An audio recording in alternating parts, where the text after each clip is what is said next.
بالله من الشيطان الرجيم. بسم الله الرحمن الرحيم.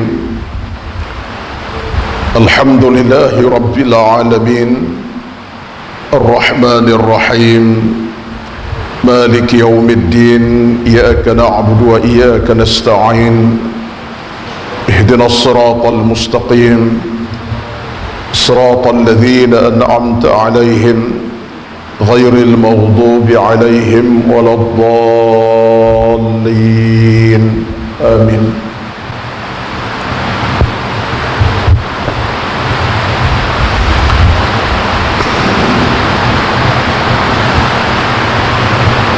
السلام عليكم ورحمة الله وبركاته.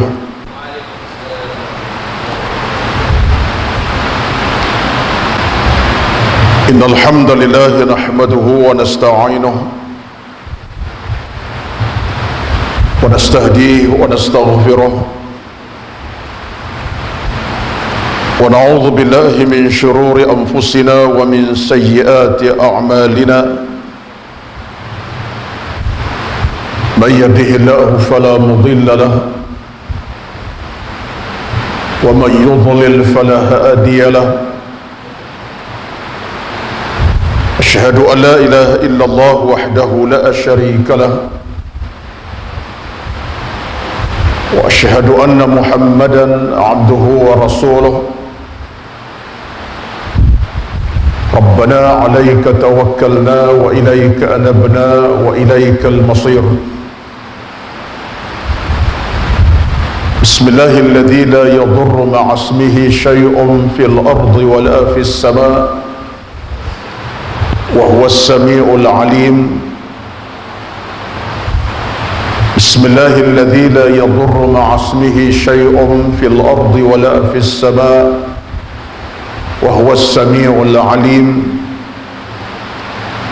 بسم الله الذي لا يضر مع اسمه شيء في الأرض ولا في السماء وهو السميع العليم. اللهم إنا نعوذ بك من البرص والجنون والجذام ومن سيء الأسقام. اللهم ارفع عنا عن البلاء والوباء والأمراض والبلايا والأسقام ما ظهر منها وما بطن. اللهم ارزقنا الخير والسعادة والأمن والصحة والعافية والبركة والسلامة برحمتك يا أرحم الراحمين. اللهم رب اشرح لي صدري ويسر لي أمري واحلل عقدة من لساني يفقه قولي يا رب العالمين. أما بعد، أعوذ بالله من الشيطان الرجيم. وأن هذا صراطي مستقيما فاتبعوه ولا تتبعوا السبل فتفرق بكم عن سبيله ذلكم وصاكم به لعلكم تتقون. صدق Allahul Azim. Yang bermaksud, dan sesungguhnya inilah jalanku, jalan yang lurus, maka ikutlah jalan tersebut dan jangan sekali-kali kamu ikuti jalan-jalan yang lain, niscaya kamu akan binasa, sesat. Itulah demikianlah Allah Subhanahu wa ta'ala mewasiatkan kepada kamu. Mudah-mudahan kamu menjadi orang yang bertakwa kepada Allah Azza wa Jalla. Surah Al-An'am ayat 153. Yang berbahagia dan hormati dikasihi pengurusi jawatan kuasa Surah An-Najah, Presiden 9 Putrajaya, dan seluruh tan kuasa surau Najah, Ashabul Fadilah, tuan-tuan imam, yang bertugas pada malam ini, termasuk yang bertugas pada malam ini, dan yang dihormati dikasihi seluruh kehadiran para jamaah muslimin dan muslimat yang jauh yang dekat. Alhamdulillah, pertama-tama saya mengajak diri saya dan mengajak tuan-tuan sidang jemaah sekalian untuk sama-sama kita merafa'kan ucapan syukur kepada Allah Azza wa Jalla di atas nikmat-nikmat yang terlalu banyak yang Allah Subhanahu wa ta'ala limpahkan ke atas kita, yang zahir, yang batin, yang nampak tak nampak. Allahu Akbar. Besar nikmat Allah ke atas kepada kita semua sampai ke malam ini, sampai ke saat ini. Subhanallahil azim. Maka wajar sekali lah ucapan syukur kita lafazkan, kerana yang berhak untuk disyukuri adalah Allah Azza wa Jalla. Kenapa? Kerana Allah Tuhan segala-galanya, Tuhan yang memberi, Tuhan yang segala-galanya dalam bab rezeki, makan, minum, harta, pakaian, minuman, keluarga, anak pinak, kekayaan, semuanya. Kita tak ada apa-apa dalam hidup ini. Datangnya kita, tuan-tuan, dalam keadaan tak erti apa. Lahir-lahir kita pakaian pun tak ada, sekadar menangislah. Itulah kita. Walladzi akhrajakum min wallahu akhrajakum min butuni ummahatikum la ta'lamuna syai'a wa ja'ala lakumus sam'a wal absara wal af'idata la'allakum tashkurun. Allah sebut dalam ayat, kamu lahir dalam keadaan kamu tak erti apa-apa. Daripada perut mak kamu tak ada pakaian, tak erti bercakap, tak erti apa. Yang dia tahu menangis. Itulah kita. Tetapi kata Allah Azza wa Jalla, dalam keadaan begitu kata Allah, aku sempurnakan nikmat-nikmat aku ke atas kamu. Apa dia? Wa ja'ala lakumus sam'a. Allah berikan pendengaran yang boleh mendengar sampai malam ini. Wal absar. Allah beri penglihatan yang melihat daripada kecil sampai malam ini. Wal af'idata. Dan hati yang boleh kenal baik dan buruk, dosa pahala, hitam dan putih, benar dan salah, sampai malam ini. Subhanallahil azim. Tuan-tuan dirahmati Allah sekalian, Allah sebut begitu kepada kita. Jadi kalau kita insaf balik terhadap begitu nikmat Allah kepada ke atas kita, daripada sekecil-kecil nikmat sehingga besar-besar nikmat, apa tugas kita sampai malam ini? Tak ada melainkan syukur kepada Allah Azza wa Jalla.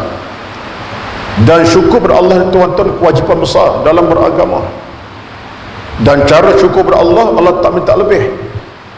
Antara cara untuk syukur kepada Allah, jaga ibadat. Allah minta kita jaga ibadat, kerana ibadat cara kita nak bina hubungan dengan Dia. Cara kita bina dengan Allah punya hubungan ibadat, tak ada yang lain.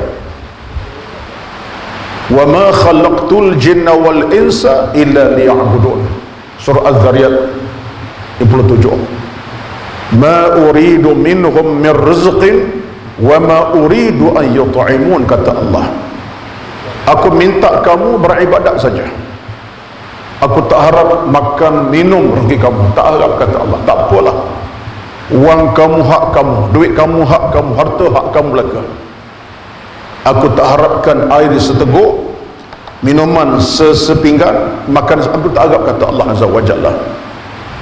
Yang aku minta pada kamu ialah ibadat. Allah minta kita beribadat. Dan bila Allah sebut Dia minta ibadat, bukan satu tekanan yang jadikan kita terbeban sampai peringkat, oh ibadat tak ada masa lah aku nak buat kerja ibadat, habis tenaga, habis waktu. Tak ada. Allah mengetahui bagaimana kemampuan hamba-hambanya sebagai manusia untuk tunduk kepadanya. Allah tidakkan kita tertekan dalam urusan hidup ini. Seperingkat sebuah ibadat, habis tenaga, habis masa, waktu kerana ibadat. Tak ada. Allah Maha Kaya. Bila Allah jadikan kita hambanya tugas beribadat, Allah tahu macam mana cara kita beribadat kepadanya, yang sedikit pun tidak menyusahkan kita, tak terbeban pun walaupun sedikit. Itulah Maha Kaya Allah Azza wa Jalla. Tak ada kebebanan. Satulah dalam hidup beragama ni, bila Allah kata kamu kena beribadat padaku, dan ibadat tanda syukur. Batulah kata Al-Imam Al-Ghazali rahmatullahi alaihi, orang yang tidak beribadat ini orang yang tak syukur kepada Allah Azza wa Jalla. Orang yang tak jaga ibadat, orang ni telah berlepas hubungan dengan Tuhan, tak ada hubungan dengan Allah. Itu kata Imam Al-Ghazali. Orang yang tak jaga ibadat, orang tak ada hubungan Tuhan.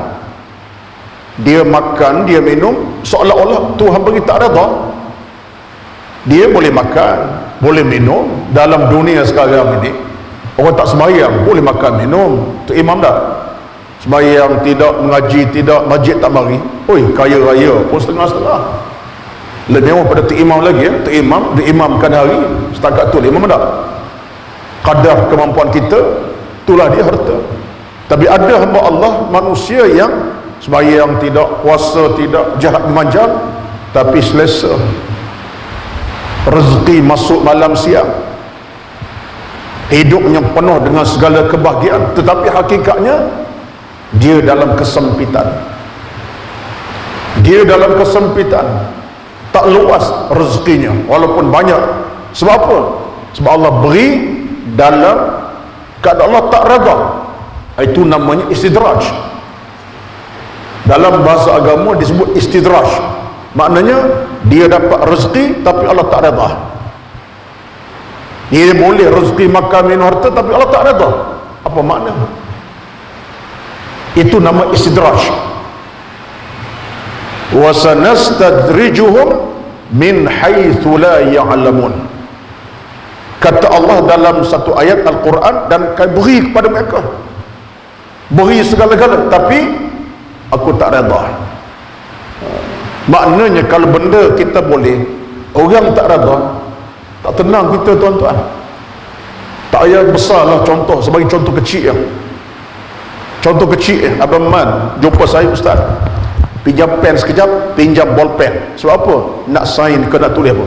Datang Man, saya beri, habis cara holo tu dengan muka pun tak ceria, dan holo pun lontar je. Abang Man tak selesa.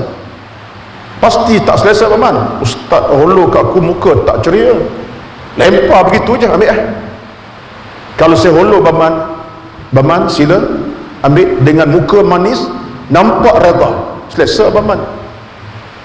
Itu contoh. Allah pun sama. Ada kalangan hamba Allah beri campak ambil dah mau nak makan minum harta ambil, tapi Allah tak reda. Ini istidraj namanya. Yang kita nak Allah beri dengan keredaan. Allah campak rezeki, harta benda, campak rezeki penglihatan, rezeki keluarga, semua Allah beri dengan redanya. Inilah membahagiakan kita. Jadi untuk dapat reda Allah cara tu, kena jaga ibadat.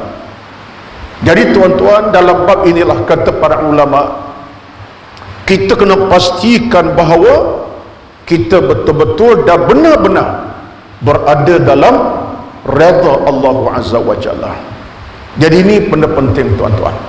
Saya dah sebutkan tadi, kita nak hidupkan suasana kita benar-benar dalam restu Allah Azza wa Jalla. Okey dah ni? Okey dah. Sebab saya kena cek sekejap. Saya apa kata? Share tadi. Jadi kalau tak masuk FB saya, kecewa jugalah malam ni. Nak tengok. Ada? Saya ingat kena share balik lah. Sorry, seminit lah. Sebab kita dunia sekarang kena sabar aja. Saya ada Facebook, saya ada juga IG.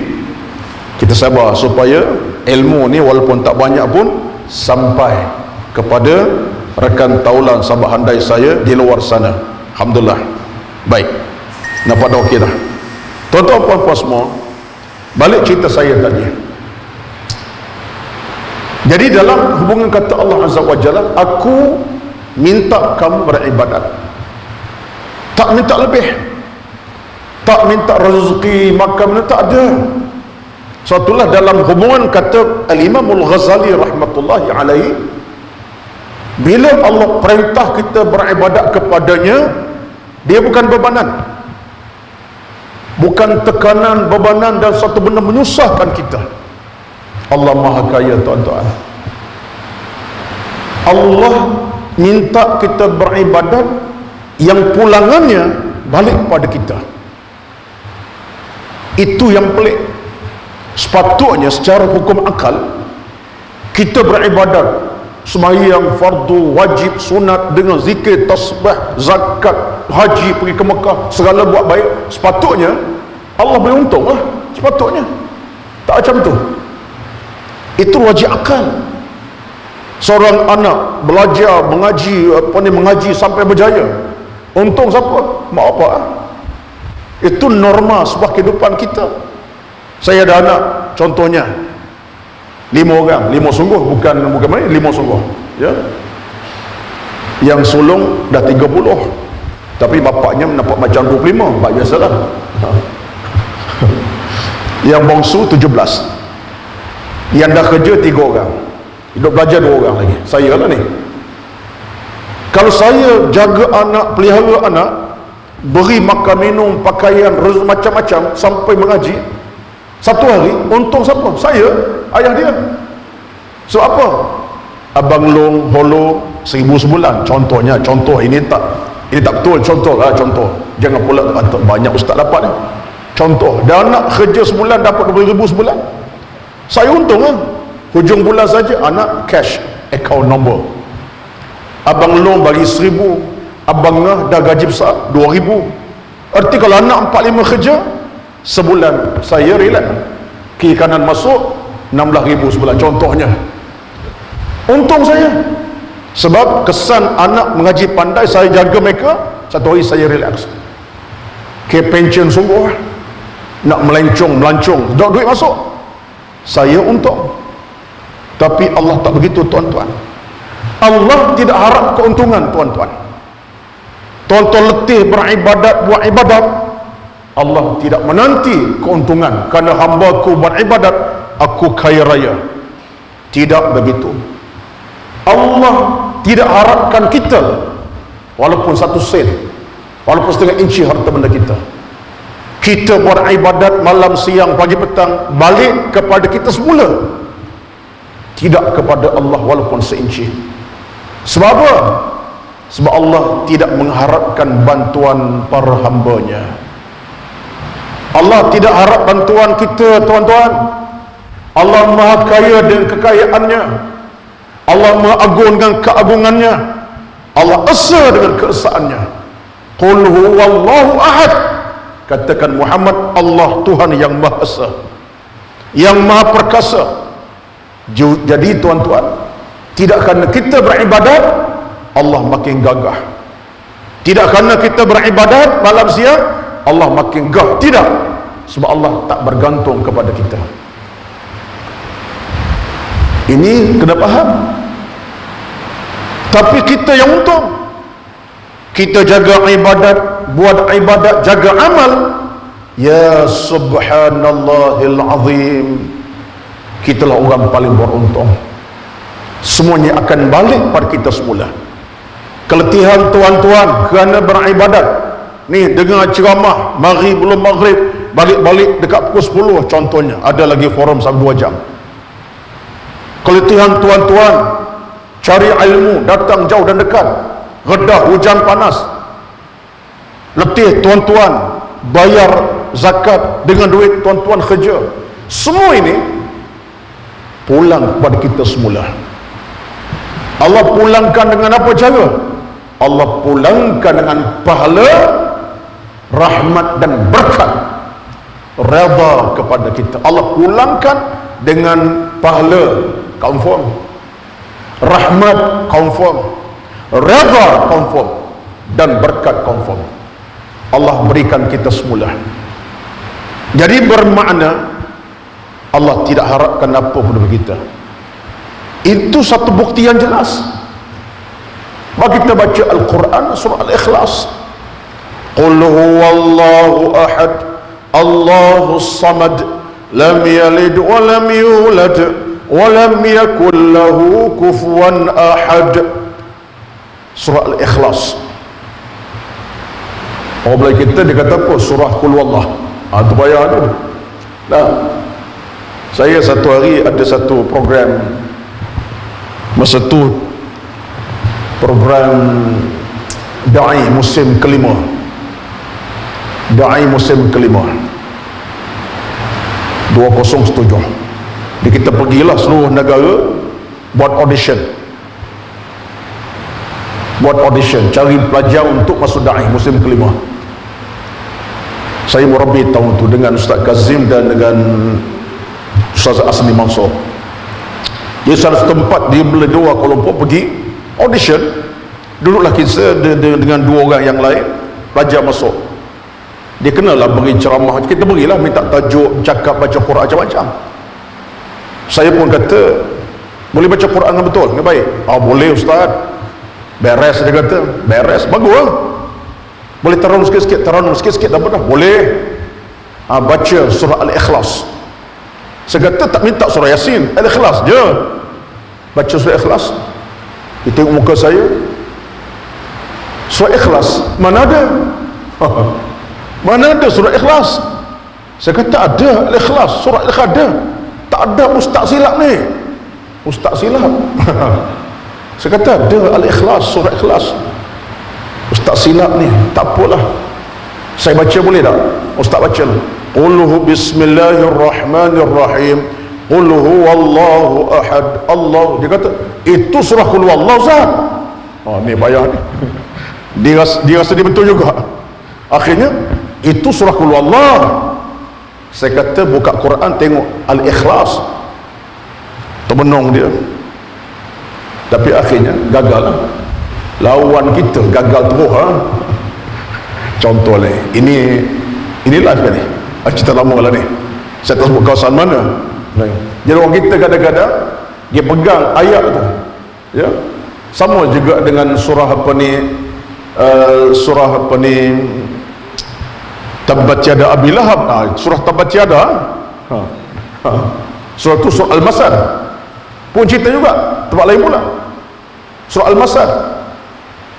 Tak tahu, kita baca Tabbat yada Abi Lahab, itu surah Tabbat yada. Baik, tak apalah. Dalam surah Ikhlas Allah kata apa? Katakan Muhammad, Allah Tuhan yang Esa, Allah tempat bergantung harap, Allahus Samad. Allah tempat manusia bergantung, nak minta, nak apa pun dengan Tuhan. Tuhan tidak beranak dan tak diperanakkan sesiapa, dan tak ada sekutu bagi Allah dalam mengatur alam ini. Walam yakul lahu kufuwan ahad. Tak ada sekutu bagi Allah. Allah dan kerajaannya, dialah segala. Dia Perdana Menteri, dia TPM, dia Menteri Pertahanan, dia Menteri Dalam. Soalan macam kabinet dia tak ada anggota kabinet. Ini Allah punya kuasanya mengatur alam. Sebab itulah kita kena faham. Tuan-tuan beribadat malam siang macam saya jugalah, tuan-tuan bersama. Kita duduk mengaji, belajar setiap malam surah An-Najah, kemudian berzikir, kemudian baca Quran, ibadat macam-macam, qiyam, tahajud lagi, macam-macam ibadat sedekah derma. Tuan-tuan buat kerja itu sebenarnya bukan sebab kerja ibadat kita tertegak kerajaan Allah Azza wa Jalla. Tak ada kena-mengena. Bahkan hari ini kalau kita tak ada ibadat, masjid tutup terus, tak ada orang datang lah, tu imam pun tak mari, contohnya. Ini bukan PKPPB ni. PKP pun ada gitu imamnya. Ya. Kalaulah kata masjid tak ada ceramah, tak ada surau, tak bergerak, tak hidup, tak ada ceramah, tak ada pengaji, tak ada sembahyang, contohnya maksud buat maksiat belaka, wala'adzubillah lah, apakah jatuh kerajaan Allah Azza wa Jalla kerana kita buat maksiat? Tidak. Allah tidak jatuh kerajaannya kerana kejahatan hambanya. Yang jatuh kita, yang akan menerima balasan azab. Jadi tuan kena faham. Jadi saya sebutkan tadi bagaimana hidup ini Allah maha kaya kekayaannya kerana kita. Tapi kita bila beribadat, pulangannya kepada kita semula. Sebab itulah kita punya kekayaan, tuan-tuan. Kita punya kekayaan enggak sebab apa? Pasang dengar betul-betul, sebab ini penting.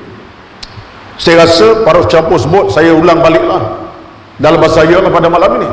Betullah kita, tuan-tuan, kita boleh berjaya, boleh selamat dengan sebab Allah memberikan kita 4 perkara. Pertama, pahala. Kedua, redha. Ketiga, hidayah. Keempat, berkat. Inilah kemenangan kita si Allah Azza wa Jalla. Dengan sebab pahala, redha, hidayah, berkat, itulah kemenangan kita. Daripada siapa? Allah Azza wa Jalla. Contoh dalam bab pahala.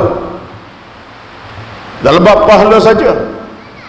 Dalam bab pahala ni, tuan-tuan, kata Al-Imam Al-Ghazali rahmatullah. Ini kata ulama kita bernama Imam Ghazali dalam kitab Ihya Ulumuddin, dalam bab ilmu, dia bercakap dah lama. Dia kata apa? Dalam bab pahala ni saja, seorang manusia yang hatinya cerdik, yang jiwanya ada ilmu, pahala tu saja dia dah rasa tenang dan senang, bahagia kerana pahala. Apa tidaknya? Kerana pahala ni, tuan-tuan, yang pertama, dia jadi benda kekal kepada kita. Patut pahala ni, kalau saya namakan sebagai pencen kubur. Saya namakan pahala ni sebagai pencen kubur. Kubur pencen juga, ya. Pahala. Kerana pahala ni pencen kubur sampai bila-bila. Selama dalam kubur kita berapa lama? 1000 tahun. Kerana ada pahala kita buat semasa hidup, pencen kita yang tak akan terhenti. Tuan-tuan, ini rezeki. Orang yang jiwanya tenang, kata Imam Ghazali, ada ilmu, bab pahala ni dia seronok dah. So apa? Pencen kubur. Habis kena buat pahala macam mana? Buatlah. Besar kecil, besar pun buat, kecil pun buat. Tapi penting cari pahala. Dan Islam menawarkan pahala kepada kita malam siang. Apa tak ada dalam agama, tuan-tuan? Macam sekarang ni, tuan-tuan, sekarang ni, kita biasa sekarang dalam dunia sekarang ni, bila ada ceramah, kita buat live. Malam ni GSP buat live, mungkin Surah An-Najah pun buat live. Saya tak tahu, ni TV3 ke ni? Ini GSP yang tu? Dua live. Tuan-tuan share. Contoh, GSP buat program live malam ni, tuan-tuan ada phone, tekan butang share. Share ke siapa? Share kepada anak-anak kita yang ada di luar Kuala Lumpur, contohnya. Anak kita ada seorang di Perak, seorang di Pahang, contohnya. Share FB dia. Kita ada adik kita Nun di jauh kawasan Luar Putrajaya, share juga. Tuan-tuan, share tu saja. Jangan anggap percuma tu. Tuan-tuan sedang beroleh pahala daripada Allah Azza wa Jalla. Kenapa? Sebab tuan-tuan menyebarkan lagi ilmu untuk orang lain. Tuan-tuan tak ceramah, sekadar tekan butang share. Anak kita buka malam ini punya forum, ada murid ceramah, dia pendengar sama. Siapa yang hantar share? Ayah dia, mak dia, kawan dia. Si yang tekan betul share boleh pahala. Saya nak sebut cara mudah tuan-tuan ni. Allah tidak sia-siakan, walaupun tekan share saja Allah tak sia-siakan. Sebab apa? Kita menyebarkan ilmu, kita perluaskan ilmu ada orang lain. Kena pula orang dengar ceramah ni, contohnya kita share kat dia, dia mungkin orang tak jaga semayang. Contoh kawan kita solat tak jaga mana, ibadat tak apa nak jaga, kena ceramah tentang bab solat, dia pun dengar share kita, dia pun buka, hati bergerak, tergerak. Dia solat tak jaga, ustaz jawab solat, tentang hukum solat, tak solat dosa besar, neraka menanti. Tiba-tiba air mata dia mengalir, kemudian berubah dia. Besok pagi mula sembahyang subuh, besok tengah hari sembahyang subuh, kerana dengar ceramah yang kita sharekan. Tuan-tuan boleh pahala yang begitu besar. Kenapa? Berubah dia kerana tuan-tuan sharekan ilmu yang disampaikan penceramah. Saya bukan saya kata, Nabi yang kata. Nabi tak sebutlah share tak ada lah dalam hadis, share tak ada lah tuan-tuan. Tapi Nabi sebut idza aslamal abdu, dalam hadis Bukhari Muslim, hadis sahih daripada Abu Sa'al Khudri, Nabi kata apa? Idza aslamal abdu fa hasuna islamuhu yukaffirullahu anhu kulla sayyi'atin kana zalafaha alhasanatu bi 'ashri amsalha ila 700 dha'fin. Sampai hadis panjang sikit, saya baca takat tu. Sabda Nabi, bila orang tu elok agama dan ilmunya, Allah sedia nak hapuskan dosanya. Mana-mana kebaikan dia buat, Allah akan gandakan kebaikannya hingga 700 kali ganda. Maknanya Nabi berjanji pahala akan berjalan dalam akaun kita. Akaun tuan-tuan pahala berjalan. Bayangkanlah, kita bukan dekat share butang FB live pada malam ini, kita pula masuk ke sebuah masjid tengok surah An-Najah ni, macam aircon tak cukup je. Contohlah ni, berapa unit aircon ni pengusi? 1, 2, 3, 5, 8, kena tambah 8 lagi, cukup 16. Contohlah, tuan-tuan pun tengok aircon tak berapa nak berfungsi mana ni, panas juga duduk lama-lama ni. Tuan pun cadang ke pengusi, saya rezeki ada sikit sebanyak, cadang nak tambah 2 aircon, boleh tak pengusi? Pengusi kata silalah. Macam mana? Kami beli ke tuan beli? Ada apa, besok saya akan bawa pekerja bawa aircon sekali, pasang terus. Tuan-tuan, demi Allah, pahala tuan-tuan masukkan aircon 2 buah sehingga rasa sejuk lebih, harga satu mungkin 2,000, 4,000, 2 buah. Amalan tuan-tuan bersedekah tadi akan mengalir malam, siang, pagi, petang, dini hari, senja. Sesaat majlis ilmu berkumandang, aircon tuan-tuan berfungsi. Orang semayang zuhur asar, aircon berfungsi. Selamatullah, pahala mengalir malam, siang, petang. Takdir kita mati, pahala yang mengalir tak akan berhenti. Itu saya katakan penja kubur tadi. Allahu Akbar. Tuan-tuan, mencari penja kubur bab pahala jangan main. Satu dalam sejarah para ilmuwan, para ulama, hatta para sahabat, mereka berlumba pelik bab pahala-pahala, tuan-tuan. Pelik berlumba, pelik. Kita pun insya-Allah berlumba juga, insya-Allah. Saya yakin orang surah An-Najah ni berlumba bab pahala ni, insya-Allah lah.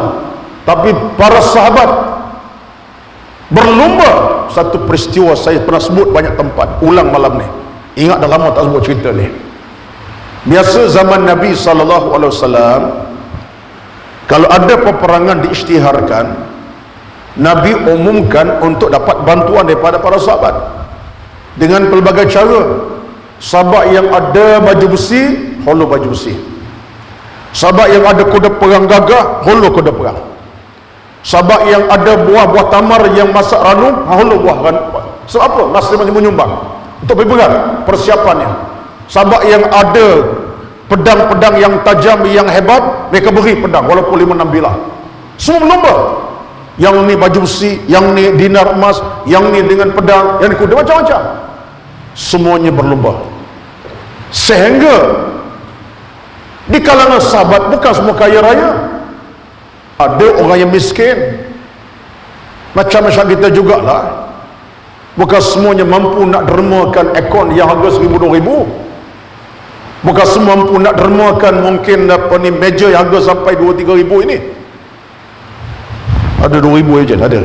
Lebih kurang bagaimana? Tapi macam tak sampai. Boleh lah. Ya. Bukan semua mampu. Ada kemungkinan kalau kita yang tak mampu dengan harta, dia sekadar boleh sumbang 30 sen. Sahabat Nabi ada macam tu.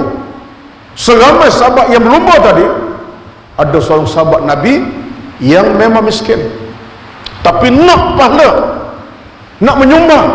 Orang tu beri baju besi, orang tu beri kuda perang, orang ni beri kuda, orang ni beri dinar emas. Dia jumpa Nabi, dia kata, ya Rasulullah, mali syai'un, dengan air muka yang tak berapa ceria, wajah yang sedih.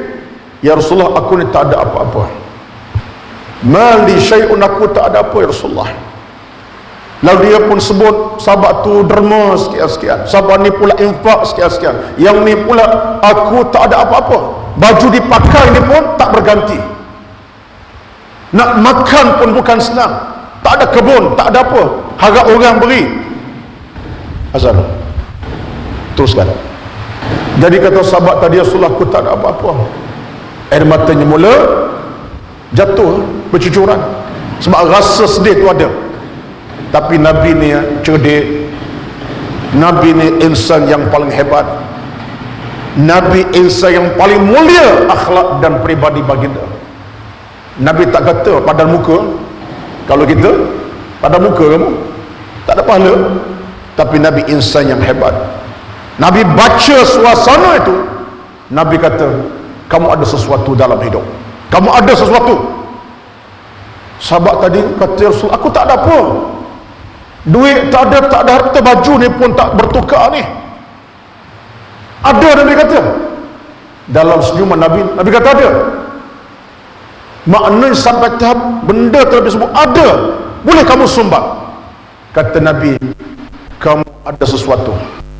Sahabat ni ulang balik kali ketiga, Rasulullah, aku tak ada apa Rasulullah. Makin tertekanlah dia. Tapi Nabi cukup hebat. Nabi kata, kamu ada sesuatu yang besar. Apa dia? Kamu boleh menyumbang dengan doa kamu. Sumbang dengan doa supaya tentera Islam pergi balik ke kemenangan. Doa, ya Allah, berikan Islam kemenangan, balik kemenangan. Kamu ada kekuatan berdoa. Maknanya sumbangan dengan doa. Sahabat bila Nabi kata dengan doa, dia pun rasa gembira. Sebab Nabi kata kau boleh berdoa kepada Allah. Dia pun angkat tangan berdoa kepada Allah. Tuan-tuan, menyumbang dengan cara berdoa. Cara agama susun begitu-begitu. Sampai tahap berdoa pun sumbang juga. Tapi janganlah pula tu ambil yang doa tu, tabung bergerak 6 kali pusing tak masuk-masuk, hanya berdoa, ya Allah minta dapat rezeki banyak sikit, surau ni berubah. Tak jadi tuan-tuan. Masukkanlah, tak boleh sikit banyak pun tak apa. Tak masuk biru, masuk yang merah terus, yang hijau terus contohnya. Tapi kalau asyik doa saja tak ada juga. Sebab apa? Allah, sahabat Nabi pun Nabi kata berdoa itu di antara amalan yang baik. Tengok keadaan lah. Berdoa itu dikira sebagai satu amalan penghujung tak bagi orang tak berkemampuan. Dah berkemampuan hulurkan. Jadi pahala ni tuan-tuan begitu sekali dalam hukum beragama. Itu sahabat Nabi yang ada sejarahnya. Sehingga seorang sahabat yang lain yang hebat juga orangnya dan hebat sungguh, Uthman bin Affan radhiyallahu anhu. Uthman bin Affan, kita faham dalam sejarahnya orang cukup hebat, dermawan yang tegar, sahabat yang dikagumi, sahabat yang disanjungi Nabi sanjung Osman, walaupun lebih daripada segala-galanya. Kebetulan menantu dia, bukan faktor menantu, faktor akhlak Osman itu sendiri. Satu hari Osman Affan radhiyallahu anhu dalam suasana di Madinah masa itu, tuan-tuan, apa yang berlaku ialah orang Yahudi menguasai perairan kota Madinah. Mana orang Islam nak minum kena beli dengan orang Yahudi. Mereka miliki telaga-telaga besar. Zaman tu bukan ada air paip, buka paip air turun, kena pergi ke telaga sumur namanya. Telaga ni pula orang Yahudi punya. Banu Qainuqa, Banu An-Nadir, Banu Quraidah. Jadi bila nak minum, nak makan, kena pergi beli kan. Orang Yahudi sombonglah dalam banyak keadaan. Orang Islam datang, dia buat mahal lah sikit. Sekalian RM1, jadikan RM1, contohnya, berkali ganda. Menyusahkan. Lalu ketika Osman radhiyallahu anhu, dia usaha cara mana? Dia beli telaga-telaga Yahudi. Cerita panjang, saya ringkas ni. Dia beli, bukan satu, dia kata 7 telaga besar. Dia beli. Dan bila dia beli, dia apa dia buat? Dia wakafkan kepada semua orang. Datanglah kamu, nak minum, nak ambillah cara percuma. Dia wakafkan cara terbuka. Cerita panjang tu, sebab ada cerita yang sebut Yahudi tadi sombong sangat, Osman pergi beli harga macam-macam cerita, tapi penting dia beli. Dan bila dia beli selaga itu, Osman kata apa? Awqaftuha lillah, aku wakafkan semua telaga untuk Allah, dan ambillah kamu dengan semampunya. Tuan-tuan, puan-puan, Nabi sebut dalam satu perkataan. Nabi kata apa? Rabiha Uthman, Rabiha Uthman falahul jannah. Beruntunglah Uthman, beruntung Uthman, syurga menantinya. Allahu Akbar, tuan-tuan. Dan pahala ni, pahala buat kebajikan. Sebab itulah kita pada hari ni, dalam dunia kita agak sempit situasi sekarang ni. Sempit situasi sekarang tu dalam suasana pandemik COVID-19 ini. Ada kalangan kawan kita yang tak boleh makan dengan sebaik-baik macam biasa. Ada teman-teman kita tuan dalam kelaparan. Saya bukan cakap kosong, saya tahu banyak cerita. Saya taklah sebut tuan, tapi saban minggu, saban hari ada masuk dalam phone saya, minta maaf tuan-tuan, demi Allah, hari ni pun 2 yang telefon. Nombor kita ni ada di IG, nombor saya ada di FB, saya letak di FB, IG, orang cari. Tuan-tuan, ada satu yang masuk petang tadi, sekitar pukul 1 sore tadi, sebut dah seminggu kelaparan, tak minum, tak makan. Tolonglah Ustaz, walaupun sikit, dia boleh rel pun tak apa dah. Panjang ceritanya, saya baca dari air mata. Saya positif, saya kata orang tak menipu, insya-Allah. Cara cerita dia tu insya-Allah bukan menipu, bukan kesempatan, tapi cara bercakap tu hati kita hibur. Tak banyak Ustaz, tak apa, RM50 pun tak apa dah. Sedangkan kita mungkin dalam banyak kebiasaan, RM50 tuan-tuan, tak rasa apa holor untuk makan minum anak kita, dengan ikan, dengan makanan sekadar beli sampai RM1. Ada orang yang tak makan seminggu, hanya minta dapat RM1 tak apa dah. Bayangkan tuan-tuan. Betul saya sebut ini bukan apa ni. Ni suasana pandemik COVID-19 ini tuan-tuan. Kalau kita ada kemampuan sikit, tak banyak pun tak apa, insya-Allah mudah-mudahan keberkatan daripada pemberian tuan-tuan pada rakan, teman, taulang kita, sama ada langsung tak langsung kita sumpah walaupun sikit, insya-Allah pahala menjadi jariah kepada kita di alam sana. Jangan bimbang. Saya terkesan hari itu saya ada satu perjalanan dalam tempoh yang terdekat juga, bukan lama pun. Biasa kita pergi ke Paminyak ni, ada tak Paminyak tu? Ada makcik yang duduk pezalan kan, duduk tepi di pintu tu, jual kepuk. Kepuk bukan ke Malaysia, ke Kelantan, Johor tidak, kepuk Terengganu tidak, kepuk Patani. Biasa dia lah, kau Shah Alam tak tahu saya Putrajaya ni. Biasa. Tuan-tuan, satu hari saya masuk Paminyak, belilah roti macam-macam. Saya pun keluar. Bila saya keluar tu, dia ulur kepuk pada saya. Dia kata, tuan tolong belilah. Dia kata, saya dah di sini 4-5 jam tak ada saya beli lagi. Saya ingat cucu saya. Rupanya dia datang, makcik datang, tinggal cucu-cucunya di belah sana. Dia datang ke Shah Alam, ke Selangor ni dalam tempoh seminggu 2 minggu, berniaga pok. Dia akan balik mengharapkan makan minum cucu-cucunya. Tuan-tuan, air mata. Saya baru beli roti, beli apa makanan, saya kira dalam sekitar tak kurang daripada RM30, RM40 dengan roti, dengan air semua sekali. Tuan-tuan, nak cerita bukan apa, saya tak cerita saya lebih baik atau tidak, tapi hati saya bercakap. Tengok muka makcik ini, sebut cucunya, apa yang saya beli RM30 tadi, saya letak depannya, makcik ambil lah, berilah sikit apa yang saya ada duit sikit, dia sikit. Bila saya hulur, tuan-tuan, dia angkat tangan, ya Allah, berkatilah orang yang tolong aku, ya Allah, redailah hidup, ya Allah. Saya dengar tu, tuan-tuan, dia angkat tangan depan saya tu dengan air mata, doa berkat. Saya aminkan. Sebab saya ada satu kesimpulan, makcik ini insya-Allah doanya Allah berkat. Dia duduk bukan itu saja, saya tengok sebelahnya ada Quran. Makna sambil duduk dia baca Quran. Saya tengok ada Quran. Saya yakin waktu duha dia tak tinggal, waktu zuhur dia tak tinggal. Ada surau di paminyak tu. Saya kata kat saya, mungkin keberkatan lebih pada saya lagi. Dia Quran dia tak tinggal, sembahyang tak tinggal, doanya Allah berkat. Mungkin doa saya tak berkat. Tuan-tuan, saya aminkan demi Allah. Pengalaman macam ni saya rasa satu pengalaman yang manis. Allah tidak mengecewakan kita, insya-Allah.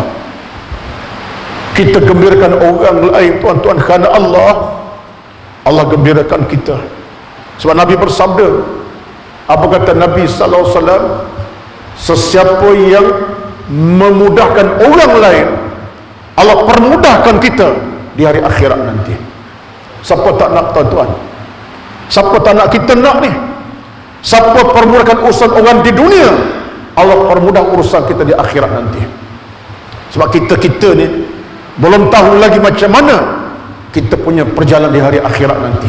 Mudah ke susah ke tak tahu, tapi insya-Allah dengan sebab tolong orang, bantu orang, doa kepada kita, kebaikan kita buat, mudah-mudahan kepayahan di pada masyarakat Allah buka kebaikan. Sebab apa? Sejarah kamu dahulu kau pernah mudahkan urusan orang lain yang dalam kemiskinan, dalam keletihan, itu kamu mudahkan dia. Tuan-tuan, itu peringatan agama kepada kita.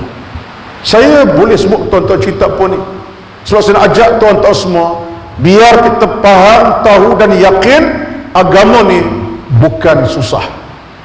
Allah bila perintah kita beribadat, buat kebaikan, pahala ni, Allah tahu ia tak menyusahkan kita. Baik perintah apa sekarang, perintah solat ke, sembahyang ke, sedekah, derma, sebar zakat, Allah tahu semua perintahnya tak menyusahkan kita, walaupun seinci, tak terbeban walaupun setengah minit. Allah Maha Kaya. Datanglah perintah sembahyang, perintah solat, perintah berzakat, semua perintah agama, sebab sedikit pun tidak menjadikan kita penat, susah, tak ada. Bahkan Allah permudahkan. Ringkas, dan masuk isyak dah lama ni. Malam ni ikut mana-mana pun bukan ceramah perdana, ceramah maghrib isyak. Walaupun tuan-tuan masih muda perdana, tahniah lah. Saya lupa nak ucap tahniah awal-awal tadi. Tahniah kepada Jawatan Kuasa An-Najah, dia sama daripada GSP dengan Yadin, saya faham banyak lagi pihak yang lain. Tahniah lah kepada tuan-tuan, kerana ini merupakan satu usaha yang baik dan positif, insya-Allah, demi kelangsungan pahala pula dan redha Allah Azza wa Jalla. Baik, sebagai rumusan saya nak sebut tentang bagaimana Allah tak suakan kita. Tuan-tuan boleh nampak ni, bila sebut ni, tuan akan kata, ya betul lah, mana ada payahnya beribadat dalam Islam, tak ada payah pun. Yang susah hati kita. Hati bila sakit, apa payah? Hati bila mati, payah. Hati bila bermasalah, payah. Tapi hati bila cerdik dan bijak, ada ilmu, semuanya mudah. Pertama, tuan-tuan, dalam bab hukum kita beribadat, kita ambil rukun Islam yang 5. Ini saya nak tutup ni, habis yang ni selesai ceramah pada malam ni. Tuan-tuan sekalian, kita ambil rukun Islam yang 5, daripada kita mengucap syahadat sampai buat haji di Mekah. Itu ibadat, trust agama. Apa yang susahnya? Tak ada payahnya. Yang pertama, bismillahirrahmanirrahim,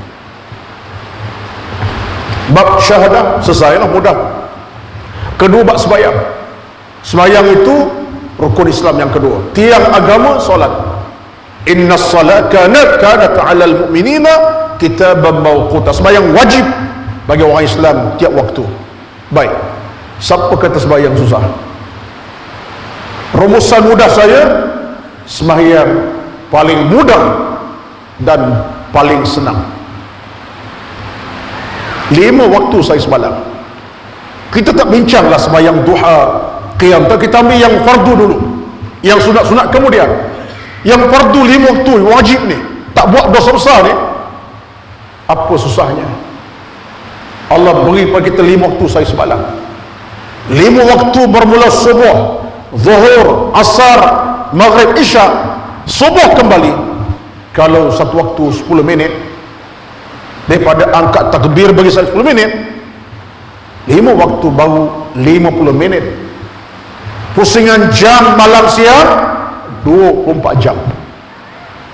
Apa jawapan kita? Susah ke? Beban ke? Tak ada bebanan. Kita ada kedai ke? Kita ada pejabat ke? Tak terbeban. 10 minit angkat takbir hingga bagi salam. Lepas salam, uruskanlah. Dah nak berniaga, dah ada urusan dunia, silakan. Bebanan tak ada. Bahkan kita bermusafir, musafir dah sampai 2 marhalah, sekitar 90 km kita ambil mudah. Dalam musafir boleh pula sembahyang jamak takdim takhir. Yang 4 boleh buat 2, zuhur 4 boleh buat 2 rakaat. Allahu Akbar. Allah beri ruang kepada kita, bebanan tak ada. Tetapi dalam keadaan sembahyang mudah, berapa ramai kalangan masyarakat kita yang menyusah-nyusahkan solat sembahyang.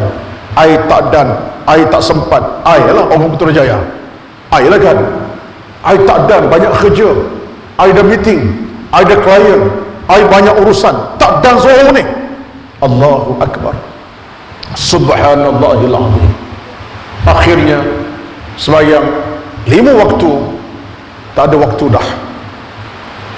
Minta maaf, subhanallahil azim. Apa jawapan kita nanti? Yang ketiga, ibadat puasa. Ya Allah sebut dalam Quran, wajib berpuasa sekali setahun Ramadan. Tuan-tuan, Allah tak perintah kita puasa sampai 6 bulan turut-turut, ataupun 2 bulan setahun, tak. Sebulan dalam setahun. Pusingan 300 hari lebih setahun, Allah minta sebulan saja. Itu pun puasa bukan sehari suntuk, daripada jam sekian hingga jam sekian. Naik matahari, gelincir matahari. Malam boleh makan, nak makan sampai ke pagi pun tak apa. Apa banan? Tapi ada juga yang tak boleh berpuasa. Akhirnya sebulan datang Ramadan, gastrik Ramadan lah tu. Akhir naik ban jenazah, tangkap tengah makan nasi lemak pukul 3 petang, 2 tengah hari, 2 petang, di belakang kedai mamak, naik ban jenazah. Saya pernah naik ban jenazah, bukan saya tak puasa, iringi orang naik ban jenazah kerana tak puasa. Hari itu ada anak murid saya, lama dah cerita ni, 16 tahun, dia bekerja Jabatan Agama Islam Jawi wilayah masa tu. Naik ban jenazah, sekarang tak bunyi dah, kan tak puasa, bawa ban jenazah biar rasa sikit. Tuan-tuan, puasa tak bebanan langsung. Zakat yang keempat, rukun Islam yang keempat, bukan bebanan. Orang yang boleh dan mampu, yang ada kemampuan, silakan. Yang tak masuk dalam orang yang kena zakat, tak kena zakat. Bukan semua orang kena. Orang yang cukup nisab haul, kena buat zakat. Keluar zakat pula bukan sampai 60%, 2,5%. 2,5%. daripada 1000, kira sendirilah berapa beratus je. Maknanya 2,5% surga bebanan. Allah Maha Kaya. Allah tidak minta kita bayar zakat sampai setengah harta kena bayar, tak ada. Kemudian yang kelima, nak habis ni, sebenarnya nak bincang 5 rukun ni pukul 10 malam tak habis tuan-tuan ni, banyak cerita. Yang kelima, rukun Islam kelima ialah buat haji. Man istata'a ilaihi sabil, bagi orang berkemampuan, istita'ah, tak semua wajib. Yang berkemampuan, istita'ah itu panjang cerita, dengan masa, tenaga, waktu, wang ringgit, pergi. Nabi Allah tak minta buat haji tiap tahun. Allah perintah kita haji sekali seumur hidup. Sepanjang hidup 60 tahun sekali wajib pergi. Hidup 70 tahun sekali wajib, sekali je. Al-hajju marratun wa in zada fahuwa tatawwa. Haji wajib sekali, yang lebih sunat sekali. Bebanan ke? Tak bebanan. Haji pula 5 hari je. 5 hari je. Dan 5 hari, 5, 6 je. Hai Ustaz, 14 hari itu tabung haji punya anugerah. 20 hari kena pergilah, ada tabung haji pergi. Haji 5 hari, 6 hari je. Wukuf Arafah, mabit Muzdalifah, Mina melontar, habis haji. Hari 9, hari ke-14 habis ya. Bermakna 5-6 hari saja haji. Daripada umur kita begitu lama, Allah minta 5-6 hari saja haji. Tapi syarat buat 5 hari tadi ada jet peribadi lah mula tu imam. Kalau tak peribadi yang pergi tabung haji muassasah tu lah, duduk 40 hari kat sana. Kalau tu imam kita ada jet peribadi, tak ada masalah lah. Besok wukuf, hari ni bertolak pergi, dia bawa sendiri pula tu, adalah pilot bawa tak, orang kaya, tak ada masalah kan? Landing kat Jeddah, tinggal Jeddah airport, dia airport Jeddah, naik GMC, masuk terus ke Arafat, selesai wukuf, selesai melontar di Mina, terus balik ke Malaysia. Betul 5 hari. Tapi syaratnya tu imam kena judge sendiri.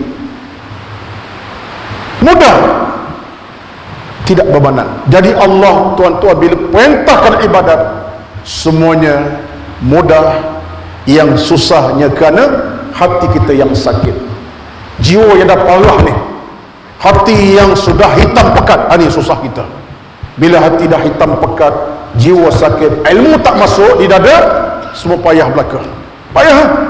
Payah sembahyang, dengar ceramah pun payah, ceramah sampai keluar pun dia buat tak erti, depan rumahnya surau, dia buat tak peduli. Contoh, bukan Berjaya, ini belah-belah Shah Alam, tuan-tuan. Sebab apa? Jiwa sakit, hati digersam, jiwa sudah menjadi jiwa yang mati. Ini yang susahnya. Kalau hati bersih, subhanallahil azim, menanti bila isyak masuk, bila maghrib masuk, tak ada maghrib masuk, dah ada pasuan, sebab hati bersih. Menanti nak buat kebaikan, bila hati bersih, tengok tabung berjalan saja, dia soal macam nak kejar tabung, supaya apa? Dapat masukkan duit dalam tabung, tak banyak pun sikit, contohnya. Tapi kalau jiwa sakit, bagi masjid dah, tengok tabung berjalan, dia pun buat mengantuk. Payah juga tu, jiwa sakit juga tu. Padahal tabung berjalan depan dia, dia pun buat mengantuk. Tabung pergi, sedar balik, datang balik, supaya sunat pula dah. Ini jiwa sakit juga tu. Sebab apa? Kedekut bin bakhil. Contoh ini tak kena sesiapa ni, tapi nak cerita, kalau jiwanya tak sakit, tengok tabung, masuk masjid, cari mana tabung, nak masukkan RM1 kerana Allah Azza wa Jalla. Jadi tuan-tuan, kalau itulah jiwa kita, insya-Allah kita akan beroleh kemenangan yang sebenarnya. Kerana kemenangan yang sebenarnya bukan kita tentukan, Allah yang tentukan. Kita hanya mohon, minta dan buat apa dia minta. Rabbana atina fid dunya hasanah wa fil akhirati hasanah wa qina adzabannar. Ya Allah, ya Tuhan kami, berilah kepada kami kebaikan di atas bumi, keselamatan di hari akhirat, dan jauhkan kami dari api neraka yang membakar-bakar. Mudah-mudahan tuan-tuan, puan-puan semua yang hadir pada malam ini adalah orang-orang yang terpilih, dipilih oleh Allah Azza wa Jalla untuk terus hidup dalam ilmu, dalam ibadat, dalam keimanan, dalam ketakwaan, insyaAllah. Saya doakan dan tuan-tuan doakan saya juga, insyaAllah. Kita saling doa mendoakan, insyaAllah. Sesama kita berdoa, mudah-mudahan ada barakah, insyaAllah. Kerana kita nak hidup dalam suasana Allah redha, bukan Allah benci. Allah sayang, kerana Allah murkai. Itu yang kita nak, tuan-tuan. Itulah di antara apa yang saya mampu sebut pada malam ini dalam ceramahnya yang bertajuk tanpa tajuk. Tanpa tajuk lah ceramah malam ini. Taklah tajuk apa nak tajukkan, bolehlah, tapi bagi saya ceramah tanpa tajuk tapi ada tajuk dengan saya, cuma tak sebut tajuk lah. Terus sekadar terima kasih banyak-banyak di atas undangan untuk bersama dalam program meraihkan munajat perdana yang saya juga tengok, ya, malam itu Al-Fadhil ada forum perdana, saya follow juga malam itu. Kemudian Ustaz Rozi mengimamkan solat, saya follow. Semalam pun Al-Fadhil Ustaz Saleh kan, jadi apa ni, saya follow tu, tuan-tuan. Sebab dunia phone di tangan dah, jadi mudah kita nak follow, tengok masjid tu, surau tu, apa yang berlaku. Kita pun dapat ilmu. Saya dapat ilmu banyak daripada ceramah diadakan. Kita dengar ustaz tu bercakap, penceramah tu berbicara tentang ilmu, kupasan, menambah apa yang saya tak faham, yang kurang, dan dapat saya ambil pengertian daripada apa disampaikan. Mudah-mudahan itulah kekuatan kita, tuan-tuan. Kekalkanlah semangat cintakan surau, cinta kepada Allah, kekal sampai kita bertemu Allah dalam suasana kita kenal Allah. Sebab kita kenal ibadat, kenal ilmu, dan kita terkenal keimanan kita kepada-Nya, insyaAllah. Itulah sekadar pertemuan pada malam ini. Mudah-mudahan Allah berkati kita semua. Terima kasih banyak-banyak di atas undangan melalui Abang Man yang banyak menyusun program saya di Putrajaya ini dalam banyak keadaan cuma terhenti kerana situasi Covid PKP ni lah. Tuan-tuan ni selamat sejahtera. Kita di Shah Alam sambung lagi 14 Januari. Itulah suasananya. Menakutkan hari ini 1925 kes hari tak, 4 angka je. Kita doa pada Allah kebaikan, insyaAllah. Saya petang tadi, belum datang tadi, saya ada satu rakaman sinar harian, panel gandingan saya tadi dengan Amir Idris, panel gandingan seorang doktor pakar jantung daripada AGN. Panel saya petang di dalam pukul 3 saya rakam tadi. Tajuknya kematian, sediakah kita? Akan ditayangkan pada hari FB Sinar, bukan TV. FB Sinar ya, antara yang hari Isnin nanti, tajuk kematian. Jadi rakan panel doktor pakar jantung Datuk Seri Dr. Azhari Rosman. Dia ni pakar jantung sungguh yang dah lama dia bab jantung dah beribu orang, termasuklah Tun Mahathir pun dia yang uruskan, Datuk Seri Najib pun dia yang jantung, dia belaka, memang hebat.